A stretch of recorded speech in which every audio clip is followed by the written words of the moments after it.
మన ప్రభువైన యేసుక్రీస్తు నామమునకు మహిమ కలుగును గాక. ప్రియులారా, ఉదయకాలమందు నేటి వాగ్దానం చూస్తున్న ప్రతి ఒక్కరికి దేవుని నామంలో అందరికీ వందనాలు తెలియపరుస్తున్నాను. నేటి వాగ్దానము పరిశుద్ధ గ్రంథం నుంచి దావీదు రచించిన కీర్తనలు 47వ అధ్యాయము 1వ వచనము. సర్వజనులారా చప్పట్లు కొట్టుడి, జయధ్వనులతో దేవుని గురించి ఆర్భాటము చేడి. ప్రియులారా, దేవుడు మనకు అనుగ్రహించినటువంటి సబ్బాతు దినము అనగా పరిశుద్ధమైన పవిత్రమైన దినమందు దేవుడు మనందరినీ కూడా ప్రవేశపెట్టారు. ఈ దినమందు దేవుణ్ణి మనం ఆయన ఆలయంలో చేరి మరి ఆర్భాటముతో అనగా దేవుడు మనకి ఇచ్చినటువంటి ఈ యొక్క ఆత్మతో సత్యముతో దేవుణ్ణి ఆరాధించినట్లయితే దేవుడు మరి మనందరికీ ప్రత్యక్షమై దేవుడి యొక్క ఆశీర్వాదాలు దీవెనలు మనందరికీ దయచేయునుగాక. మరి మోకరిద్దాం, కళ్ళు మూసుకుందాం. మహాపరిశుద్ధుడ వందనాలు. నేటి వాగ్దానముగా మీరు మాతో మాట్లాడారు ప్రభా, స్తోత్రాలు.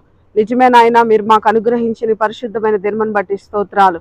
దావీదు రచించిన కీర్తన నుంచి దినమందు మీరు మాతో మాట్లాడిన మీ యొక్క శ్రేష్టమైన వాగ్దానమును బట్టి స్తోత్రాలు. ఆర్భాటముతో ఆయన్ను స్తుతించమని వాక్యం సెలవిస్తుంది.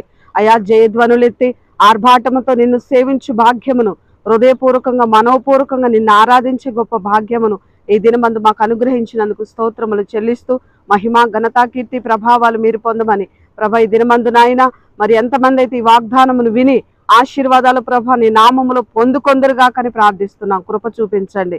ప్రతి కుటుంబాన్ని ప్రతి బిడ్డని దీవించి ఆశీర్వదించి మహిమ పొందమని యేసయ్య సర్వశక్తి కలిగిన నామంలో ప్రార్థించి బ్రతిమలు అడిగి వేడుకుంటున్నాం తండ్రి. ఆమెన్. ప్రభు మిమ్మల్ని దీవించి ఆశీర్వదించును గాక. God bless you.